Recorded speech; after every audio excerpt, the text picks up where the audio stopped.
Now let's dig into this fire. Sister Joan, I'm asking myself, who is going to be thinking of themselves as a contemplative? Do you know what I mean? Well, often we think of them in monasteries or convents, Right. but who's thinking of themselves as a contemplative? Well, frankly, I think we've done a great disservice, both to contemplation and to a committed religious life. Mm-hmm. We have made the words cloister and contemplation synonyms. Mm-hmm. Yes. And so we have built up, brought forward a notion that the church is divided into holy, holier, holiest. And the holy ones are locked up someplace. Right, exactly. The fact of the matter is that cloister is a vehicle for some people, for the face of God. But for other people, it is the face of the poor in which I see the face of God. So a cloistered life is a vehicle to contemplation. But so is a life lived in the pursuit of holy justice a vehicle for the pursuit of contemplation, or otherwise Jesus was not a contemplative.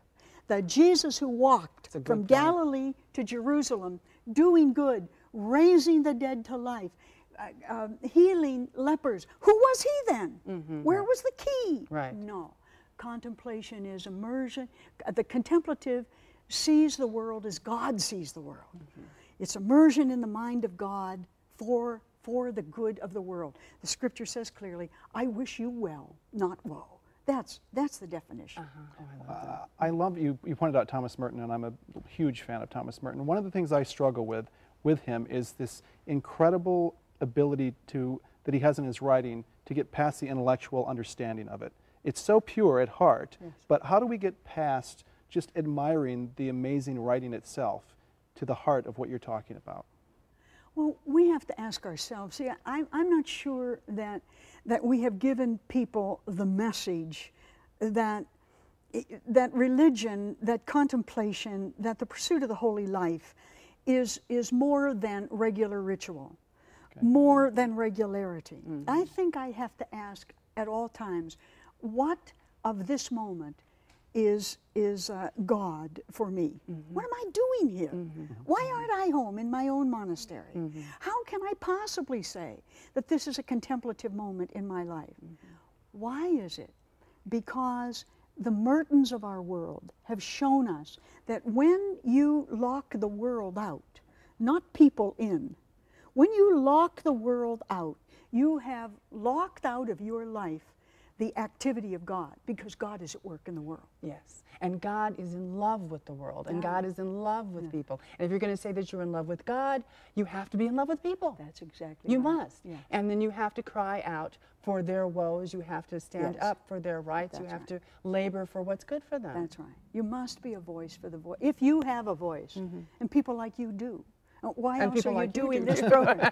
That's right. But only because you allow me to be part of the conversation, because you have made this great conversation, so that people can hear these programs, for instance, and say to themselves in a contemplative, reflective way, what have I just heard about God that lodged in my own soul, that now drives me to a new consciousness, to a new awareness. I'm convinced of that. But when you speak of contemplation, though, also you mentioned this kind of deeper responsibility, this dangerous openness that it brings us to. Can you talk a little bit more about that? It's not also, Dan. It isn't that I speak also. Right. I speak, if the definition of contemplation is to put on the mind of God, to see the world as through the eyes of God, as God sees the world. When God sees the world, when God sees the oppressed, Scripture is very clear. Scripture says, I have heard the call of my people in Egypt, and I mean to deliver them. Yes. Then he gives you the answer. Therefore, I am sending you to Pharaoh. God does not say in that passage, I'll meet you in the courthouse tomorrow. Right. This is how I know God is Irish. God has this phenomenal sense of humor. I have a real mess down there. Dan and Delle solve it. Yes, we are his hands and feet. He doesn't have any other hands and feet but ours.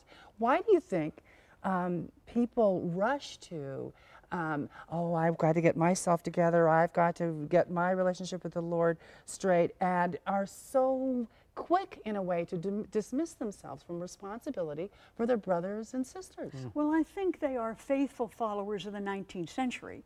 I mean, that is a tradition that has been brought forward.